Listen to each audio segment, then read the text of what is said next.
एकदंताय विद्महे वक्रतुंडाय धीमहि तन्नो दंति प्रचोदयात्। खूब खूब पहला तो आभार मानीए एमएच बेलिम અને તરલા સોમાણી જેણે જૂનાગઢની જનતાને આજે એક સૂરના સાગરમાં ડૂબકી મરાવી છે, એટલે પેલા બંને માટે જોરદાર તાળીઓ। 10 મિનિટનો ટાઈમ આપ્યો છે। અગાસી ઉપર આજે ઘોડા દોડાવવાના છે। 10 મિનિટ તો અમારે માઇક ટેસ્ટિંગ માટે જાય પ્રવીણભાઈ, કારણ કે માઇક ટેસ્ટિંગ કરવું પડે, બાકી માઇક અને વાઇફ ગમે ત્યારે બગડે। હા, માઇક અને વાઇફમાં બહુ ધ્યાન રાખવું પડે, માઇક બગડે તો રિપેરિંગ થાય। આ માઇકને બોલતું બંધ કરવું હોય તો સ્વિચ આવે, આ માઇક બે રાખી શકાય ધીમે ધીમે। આપણું માઇક બગડ્યું હોય તો બાજુવાળાનું લઈ આવાય।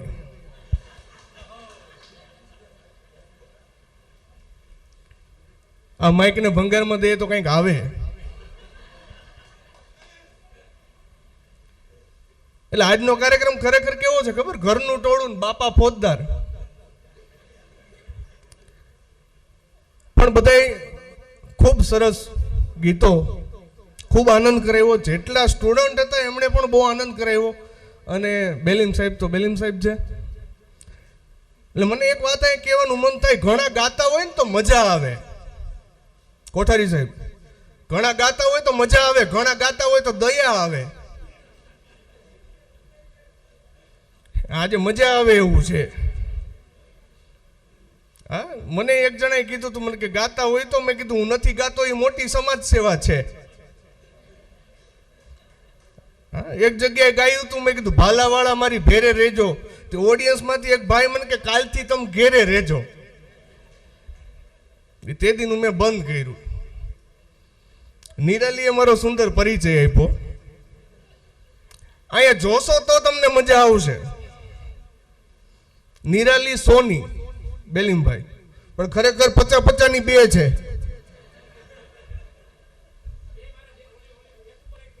હા, એટલી 50-50 ની બે, અને સામે સોની।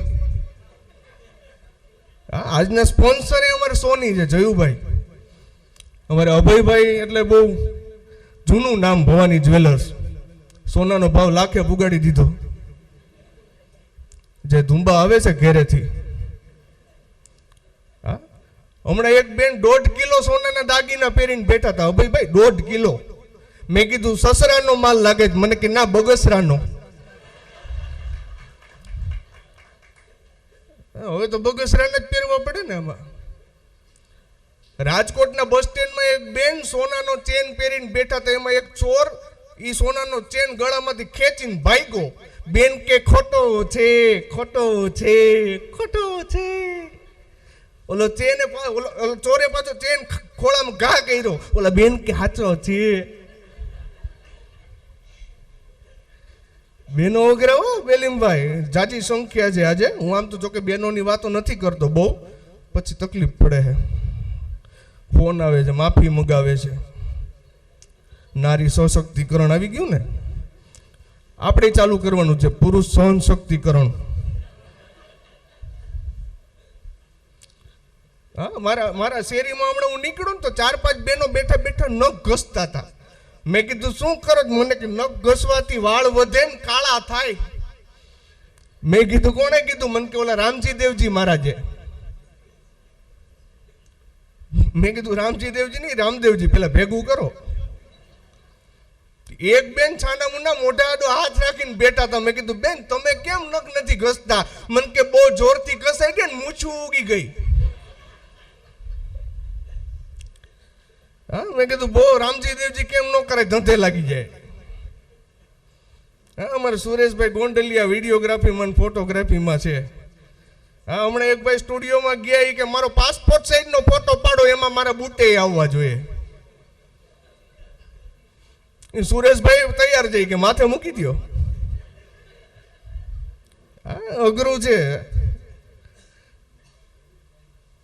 બંને શિક્ષણ ક્ષેત્રના પ્રતિષ્ઠિત વ્યક્તિઓ એટલે અમારે પંડ્યા સાહેબ અને કાઠી સાહેબ બંને આપણી વચ્ચે હાજર હતા. એટલે બાળકો આરે પનારો છે એમનો રોજનો.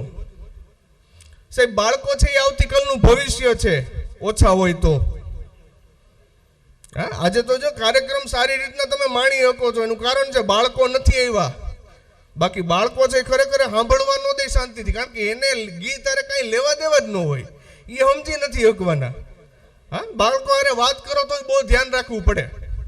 હમણાં અમારા ભાઈબંધને ત્યાં ગયો ને તો એનો 10 વર્ષનો દીકરો દરવાજા પાસે ઊભો હતો. સાહેબ મન કે આવો કાકા આવો. મેં કીધું વાહ, બાળક બહુ સારો સંસ્કારી કહેવાય, કેવું સ્વાગત કરે છે, આવો કાકા આવો. એના અઠવાડિયામાં હું બીજી વાર એને ઘેરે ગયો, ઓલો બાળક ત્યાં જ ઊભો હતો. મન કે આવો કાકા આવો. મેં કીધું વાહ. એના અઠવાડિયામાં હું ત્રીજી વાર ગયો, ઓલો બાળક મને કે આવો મામા આવો. મેં કીધું એટલે અઠવાડિયામાં 3 વાર તારે ઘેરે આવ્યો ને તે સંબંધ ફેરવી નાખ્યો. મન કે એમાં મારો વાંક નથી, કે તમે આમાં હિલા આવતા હતા ને તો મારા પપ્પા જોઈ ગયા કે મારો હાળો પાછો આવ્યો. હા, ધંધે લગાડી દે. હમણાં એક પ્રોગ્રામમાં ગયો ને તો ચોકલેટ ખાતો તો 5 વર્ષનો દીકરો નાનો એવો હતો. મેં કીધું બેટા ચોકલેટ ન ખવાય, દાંત સડી જાય, પડી જાય, દવાખાને જવું પડે, કોઠારી સાહેબની ન્યા પાડવા પડે. બાળકોના ડોક્ટર રહ્યા ને, ચોકલેટ ના ખવાય. કોઠારી સાહેબ મારી સામે આમ ઊભો. મને કે તમે મારા દાદાને ઓળખો? મેં કીધું હું એ પ્રોગ્રામમાં આવ્યો, તારા દાદાને કેવી રીતે ઓળખું? મને કે 108 વર્ષ જીવા. કેવી રીતે? મેં કીધું ચોકલેટ નહીં ખાતા હોય. મન કે નહીં, પારકી પંચાયત નહોતા કરતા. બાળકો ધંધે લગાડ્યો. फिर से मिलने की तकदीर मिल जाए, जीने के 2 हसीन पल मिल जाए, चलो सागर पे फिर से रेत का मकान बनाए, शायद अपना बचपन वापस मिल जाए, शायद अपना बचपन वापस मिल जाए.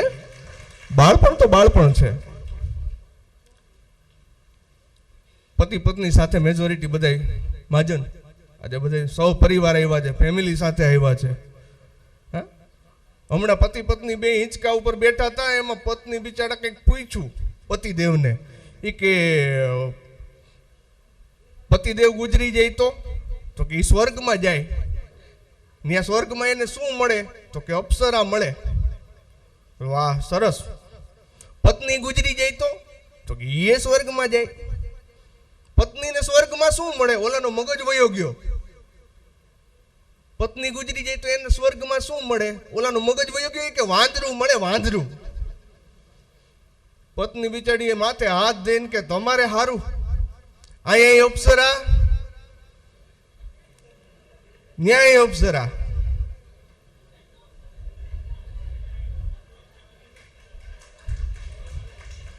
અમારે તો અહીંયા વાંદરું અને ન્યાય વાંદરું.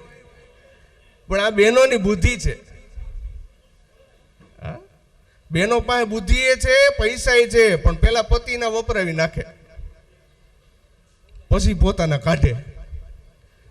હાવ સાચી વાત કહું એક તમને, પૈસા હચવાની જગ્યા બે. બેંકમાં પૈસા હચવાય ને બેનો પાસે હચવાય, બેંકમાંથી પાછા મળે.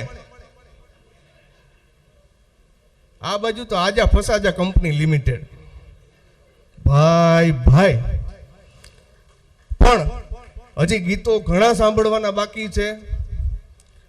આપણો અડધો કલાક, પોણો કલાક, કલાકનો કાર્યક્રમ માજન આખો કન્ટિન્યુ એકવાર રાખશું આપણે. બેલીમભાઈને વાત થઈ ગઈ છે, અને સાથે હાસ્ય કલાકાર બીજા 2 એડ કરી દેશું, એટલે સ્પેશિયલ આપણે આખો હાસ્ય દરબાર રાખશું. પણ અત્યારે મારે પણ ગીતો સાંભળવા છે, હું એ ગીતો સાંભળવા માટે આતુર છું, એટલે વધારે સમય નથી લેવો. અને નીલાલીબેનને આપણે વિનંતી કરીએ, અને જેટલા વડીલો અહીંયા બિરાજે છે, અમારે ભટ્ટ સાહેબ, ખૂબ આપને જોઈને મજા આવી. અમારી ઉંમરે વધી ગઈ એવું લાગે અમને, કારણ કે તમે આટલી ઉંમરે અમારા જેવું કામ કરો છો. એટલે 30 વર્ષની ઉંમરના અમારા ભટ્ટ સાહેબ, એમનો પણ આભાર. અને તમારે એ કાર્યક્રમમાં પણ માણવા આવશું અમે, એવી અમે આપને પ્રોમિસ આપીએ. અને જૂનાગઢની જનતાને ખાસ એકવાર ટકોર કરવાની જરૂર છે, કારણ કે આવો જાજરમાન ટાઉન હોલ આપણા જૂનાગઢનો, પણ આપણે એનો ઉપયોગ નથી કરી શકતા. એ આપણા કમ નસીબ છે. બાકી સારા સારા નાટકો, સારા સારા મ્યુઝિકલ શો, સારા સારા હાસ્ય દરબાર, અમારા રમેશભાઈ મહેતા બેઠા છે, નાટકના જાજરમાન કલાકાર કહેવાય. એટલે આ માણવા જેવી બધી વસ્તુ છે. ભલે ટિકિટ આપણે જુનાગઢ લેવલે રાખીએ, આપણે 1500 રૂપિયા ટિકિટ નથી રાખવી, પણ 500 રૂપિયા રાખીએ તોય આપણે જુનાગઢના કલાકારો અને બહારથી કલાકારોને બોલાવવા હોય તો ઘણો આપણને ફાયદો થાય અને આપણે ઘરના આંગણે આપણે કાર્યક્રમો માણી શકીએ. એટલે આટલા બેઠા છે ને એટલા તો જ્યાં કાર્યક્રમ હોય ત્યાં પેલો પાસ લઈ જ લેવો. બરાબર ને બેલીમભાઈ? એટલે આને હિંમત રહે યાર, આના માટે તાળીઓ પાડો યાર. એવા જાજરમાં અમારે રાજુભાઈ ભટ્ટ, શ્રીનાથજીની ઝાંખીનું નામ પડે ને રાજુભાઈ ભટ્ટનું નામ યાદ ન આવે એવું બને જ નહીં. અરે એવા વડીલો બધા બેઠા છે જુનાગઢના આંગણે, અને જુનાગઢ કલાકારોથી ઓળખાય છે. જુનાગઢ કયું એટલે કલાકારોનું જુનાગઢ, ભૂમિ જ કલાકારોની છે. અને અહીંયા કલાકારોને ચાહવા વાળા હોય, અહીંયા સિક્કો લાગી જાય ને બેલીમભાઈ એકવાર કોઈ પણ કલાકાર ઉપર, એટલે એ સક્સેસ જ હોય. પણ વિશેષ વાતો બીજા રાઉન્ડમાં નિરાતે કરશું, આખો કાર્યક્રમ હાસ્યનો કરશું. પણ અત્યારે મને સાંભળવા બદલ આપ સર્વેનો આભાર, ખૂબ ખૂબ ધન્યવાદ. અમદાવાદ.